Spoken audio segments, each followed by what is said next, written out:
bienvenue sur ma chaîne, on se retrouve pour une nouvelle vidéo.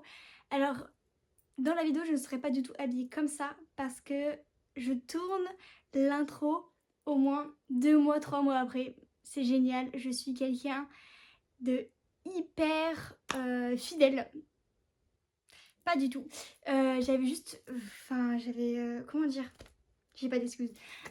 Du coup, vu que là c'est la partie 2 de ma pile à lire de l'été, et la partie 1, je l'ai déjà postée depuis très longtemps, et vu que la vidéo faisait plus d'1 heure, en fait j'ai coupé en 2 parties, voilà, et ça c'est la partie 2 que j'avais coupée et que j'avais abandonnée littéralement en fait.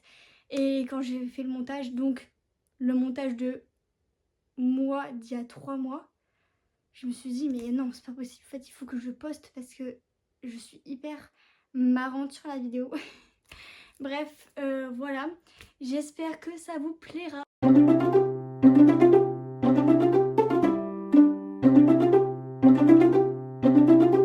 Un livre classique, Stéphane Zweig, wouhou.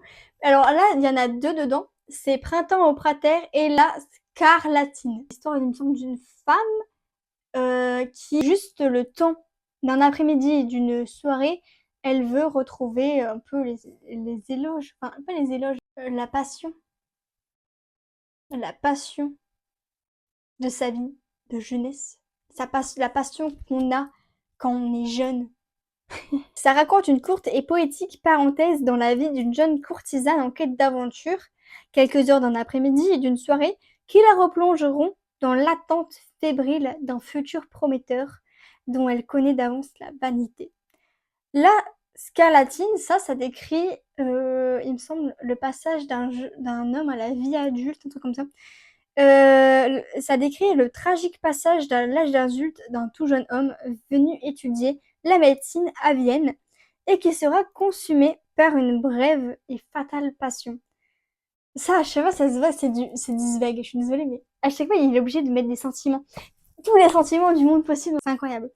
Alors, ces 2 récits révèlent la finesse d'analyse psychologique, la recherche d'un message universel qui ont fait de Stefan Zweig un des grands classiques de notre temps. Et je sais déjà que je vais adorer ces récits. Voilà, c'est court, mais c'est important et c'est... Je trouve plus le mot. Je plus le mot.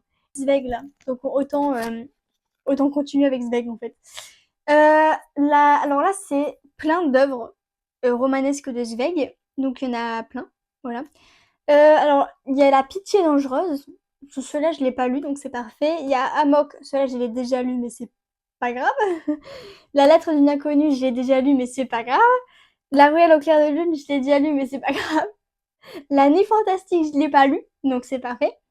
Collection invisible, je l'ai pas lu, mais c'est parfait du coup. Et la bouquiniste Mandel, je ne l'ai pas lu. Par contre, j'ai pas les résumés des livres, donc je pourrais pas vous en dire plus. Il y a juste une petite citation de Maxime Gorky, je sais pas si c'est. Il me semble que personne avant lui n'a écrit sur l'amour avec une telle profondeur, avec cette immense compassion pour le genre humain. C'est tellement vrai. Je suis désolée, mais quand j'ai lu La confusion des sentiments, j'étais comme ça. Stéphane Zweig, il sait décrire les émotions, mais d'une telle manière, c'est incroyable. Vraiment. En fait, c'est peut-être pour ça que j'ai pas aimé Kafka. Parce que Kafka, il décrit pas les émotions. Il n'y a pas d'émotion dans son œuvre. Et je pense que c'est genre le contraire. Genre, c'est comme si tu sautais d'une montagne, quoi. Enfin, c'est quoi cette comparaison de merde? C'est comme si tu passais du vent au feu. C'est comme si tu passais de l'eau à la terre. Enfin, c'est 2 êtres complètement différents. C'est 2 auteurs complètement différents. Et c'est normal, différent. Il y en a un qui parle des émotions, il y en a un qui préfère montrer le vide de l'humain. Et je trouve ça parfait, hein. Parce que même le vide, en vrai, ça peut être considéré comme une émotion de ressentir le vide.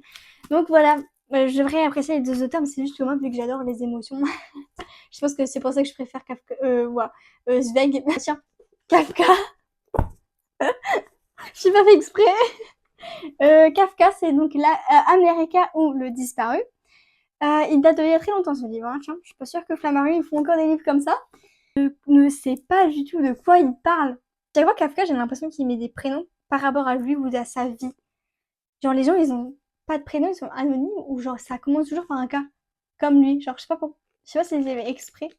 Il y a Max Brod qui fait n'importe quoi avec lui. Max Brod, il me semble que c'est l'ami de Kafka qui, après sa mort, a publié les livres. À chaque fois, il voulait tout changer. Genre, je sais pas, frérot, déjà, il voulait pas les publier, tu les publies, mais arrête de changer les trucs. Bref. Quand le jeune Karl Rossmann, âgé de 17 ans, est expédié en Amérique par ses pauvres parents parce qu'une bonne l'avait séduit et qu'elle avait eu un enfant de lui, c'est horrible, entra dans le port de New York sur le bateau qui avait déjà réduit son allure. La statue de la liberté qui regardait depuis un long moment lui parut tout d'un coup éclairée d'un soleil plus vif. Son bras armé d'un glaive semblait brandir à l'instant même et sa stature était battue par les brises impérieuses, si hautes, se dit-il. Alors je ne sais pas du tout de quoi ça va parler. J'ai peur de pas l'aimer. Je vous avoue, vu que j'ai pas aimé l'autre, j'ai peur de pas l'aimer. Faut que j'arrête de pas vouloir aimer les livres. C'est une maladie là. C'est pas grave si je ne l'aime pas. C'est pas le livre le problème, c'est moi. Le light novel, je pense que tout le monde connaît et je vais être très brève parce que c'est le 5e tome. Ah, tout le monde connaît, ça se trouve non. C'est le carnet de l'apothicaire. Oui, les carnets de l'apothicaire, le 5e tome. Donc, l'édition Lumène, je vais y arriver. Vu que c'est le 5e tome, je pense pas que je vais en parler. Juste de base, c'est un animé, un roman. Enfin, un roman. Qu'est-ce que je raconte? De base, c'est un manga, puis ils l'ont mis en animé, puis en roman. Avec les romans, on est beaucoup plus avancé que l'animé. Mais j'aime bien regarder l'animé quand même parce que vraiment, le roman est très dur à lire. Parce que les prénoms, voilà, les prénoms sont très compliqués à retenir. Et vu qu'on n'a pas leur visage en visu, on sait pas qui est qui. Là, du coup, l'animé, ça me permet de me retrouver et de savoir qui est qui. Et du coup, c'est beaucoup plus facile à comprendre. En plus, on a plus de pensée d'elle, enfin, de Mao Mao. On a plus ce qu'elle pense. On est mieux attaché à elle dans le livre que l'animé. Voilà. Là, c'est encore un contemporain, mais je sais pas si on peut mettre ça dans le contemporain historique, je pense. C'est comme elle s'appelait Sarah en vrai. C'est L'ami retrouvé de Fred Ullman, publié chez Folio toujours. Hein. Et comme vous pouvez voir derrière, ça parle de l'époque de la guerre du coup. Alors, âgé de 16 ans, Hans, je vais pas dire son famille, fils unique d'un médecin juif, fréquente le lycée le plus renommé de Stuttgart. Il est encore seul et sans amis véritables. Lorsque l'arrivée dans sa classe d'un garçon d'une famille protestante d'illustre ascendance lui permet de réaliser son exigeant idéal de l'amitié, tel que le lui fait concevoir l'exaltation romantique, qui est souvent le propre de l'adolescence. J'ai plus de voix. La phrase était très longue. C'est en 1932 qu'a lieu cette rencontre qui sera de courte durée. Les troubles déclenchés par la venue de la personne dont il ne faut pas prononcer le nom, ayant fini par gagner la paisible vie de Stuttgart, les parents de Hans, qui soupçonnent les vexations que subit le jeune homme au lycée, décident de l'envoyer en Amérique, encore l'Amérique purée, où il fera sa carrière et s'efforcera de rayer de sa vie et d'oublier l'enfer de son passé. Ce passé qui se rappellera un jour à lui de façon tragique. Quand son ami va mourir, je pense. Je trouve que, bah oui, ça a l'air intéressant. En plus, c'est pas, il n'y a pas beaucoup de pages, donc j'aime bien.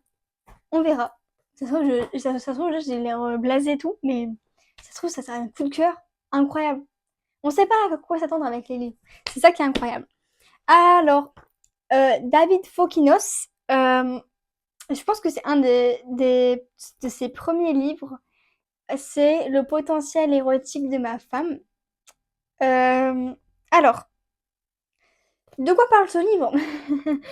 Après avoir collectionné entre autres les pics apéritifs, les badges de campagne électorale, c'est très marrant d'ailleurs, les peintures de bateaux à quai, les pieds de lapin, les cloches en savon, ok, les bruits à 5 heures du matin, qui collecte sur ça?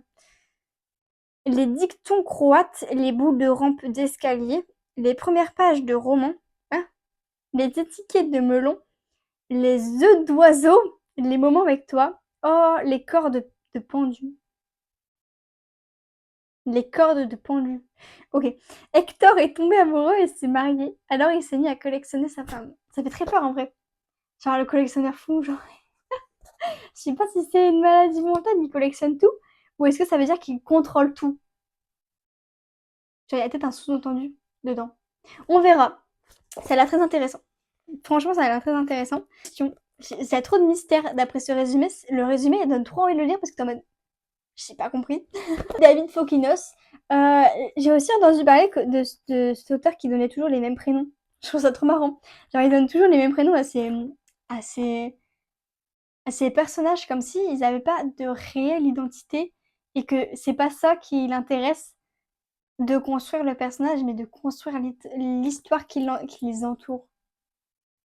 Bref, théâtre, c'est Horace de Corneille. Et voilà, depuis quelques temps, j'ai envie de me mettre à la pièce de théâtre. Et ça a l'air tellement bien, les pièces de théâtre. Bref, oula, bah, je pourrais pas vous en faire un résumé. Parce que c'est ça le résumé. Beau classique de Larousse, super. Ils ont pas fait le résumé. Et moi, vu que je suis inculte, je sais pas de quoi ça parle. Il y en a qui l'ont déjà annoté parce que c'était. On l'a trouvé dans un truc. Incroyable, j'adore. Ce livre a une histoire. Le livre, il date de 1965. De 1965, il y a écrit dans ce livre. En attendant Godot de Samuel Beguet. C'est des éditions de minuit. Et je suis à chaque fois que je vois cette édition, je suis obligée de le dire, de clarifier parce que je l'ai appris à la fac. Alors, c'est encore moi, je vous reprends parce que je ne sais pas expliquer en fait. Comme vous pouvez voir, je ne sais pas expliquer. L'édition de minuit a en fait été créée pendant la Seconde Guerre mondiale illégalement par des résistants. Enfin, je suis pas sûre si c'était des résistants, mais je pense. Parce que pendant la Seconde Guerre mondiale, les Allemands, on sait qui des Allemands, ont décidé de faire une liste de livres interdits, bannis carrément. Et du coup, dans ces livres-là, il y avait des livres d'auteurs juifs. C'est pour ça en fait que les éditions de minuit, ils ont décidé de pop illégalement pour justement en fait tous les livres bannis, eux ils les publiaient. Voilà. C'était la petite clarification parce que je ne savais pas du tout expliquer. Je sais pas pourquoi j'ai bégayé pendant ce moment-là. J'espère que la vidéo vous plaît toujours d'ailleurs. Comment ça? Bah, il n'y a pas le résumé. Regardez le résumé en fait. C'est énorme. Il y a trop de pages, de lignes. Et c'est juste Samuel Beguet, donc l'auteur, qui. C'était une lettre à Michel Polac. Vous me demandez mes idées sur En attendant Godot, dont vous me faites l'honneur de donner des extraits au club d'essai et en même temps mes idées sur le théâtre. Je n'ai pas d'idées sur le théâtre, je n'y connais rien. Je n'y vais pas, c'est admissible. Ce qu'il est sans doute moins, c'est d'abord dans ces conditions d'écrire une pièce et ensuite, l'ayant fait, de ne pas avoir l'idée sur elle non plus. Attends, c'est une pièce de théâtre? Purée, c'est une pièce de théâtre? Donc j'en ai deux de pièces de théâtre. Ah, c'est incroyable! Ah, je vais adorer, j'adore les pièces de théâtre. J'adore les pièces de théâtre. Ce qu'il est sans doute moins, c'est d'abord dans ces conditions d'écrire une pièce et ensuite, l'ayant fait, de ne pas avoir d'idée sur elle non plus. C'est malheureusement mon cas. Il n'est pas donné à tous de pouvoir passer du monde qui s'ouvre sous la page à celui des profits et pertes et retours imperturbables comme entre le turbin et le café du commerce. Je ne sais pas plus sur cette pièce que celui qui arrive à la lire avec attention. Je ne sais pas dans quel esprit je l'ai écrite. Je ne sais pas plus sur les personnages que ce qu'ils disent, ce qu'ils font et ce qui leur arrive. De leur aspect, j'ai dû indiquer le peu et que j'ai pu entrevoir, les chapeaux melons par exemple. Je ne sais pas qui est Godot. Ah. Je ne sais même pas, surtout pas, s'il existe, et je ne sais pas s'ils y croient ou non. Les deux qui l'attendent. Ça a l'air incroyable. En attendant Godot, mais on ne sait pas s'il existe, on ne sait pas. Je trouve ça incroyable, je sais pas pourquoi. Je sais pas pourquoi je suis dans cette optique de ça va être incroyable que l'auteur ne sache pas non plus ce qu'il a écrit. Ça a un nouveau sens en fait. C'est George Sand, La Mare au diable. Toujours de classique Larousse, je sais pas ce qu'ils étaient partout eux. Et comme d'habitude, vu que les quatrièmes de couverture, ça n'existait pas à l'époque, hein, on peut voir ça, il n'y a pas le résumé. C'est le plus vieux livre que j'ai dans ma collection. Il date de 1934. Voilà. Euh, on peut voir l'état. Alors, j'avais commencé à le lire J'avais commencé à le lire et je pense que je vais recommencer parce que je me souviens de rien. Donc je recommence parce que ça fait, je pense que je l'ai commencé en septembre. On est en mai. J'ai la mémoire courte, donc je ne sais plus trop de quoi il parle. Mais ce serait incroyable de le finir en vrai. C'est juste que genre c'est un peu compliqué avec le vieux le vieux français. Faut que je me remette. Faut que je me remette dedans. Alors là, c'est les nouvelles. Voilà, vous voyez, vous vous souvenez au début quand j'ai dit il y a une nouvelle, seulement une. Voilà l'état de la nouvelle, hein. C'est longue nouvelle. Pour moi, ça, c'est pas une nouvelle, c'est un roman, en fait. Je vous explique, c'est un roman pour moi. C'est de Maupassant. Donc, c'est contes et romans. Super. De Maupassant. Donc, je pense qu'il y en a plusieurs. Ouais, là, il y a la femme de Paul. Là, il y a la maison Tellier. L'histoire d'une fille de ferme. En famille. Yvette. Les sœurs Ondoli. L'héritage. Il y en a l'air d'avoir beaucoup. Miss Harriet. Ah, la personne qui a lu et s'est arrêtée là. Super. La petite roque. Monsieur Parent. On dirait la blague.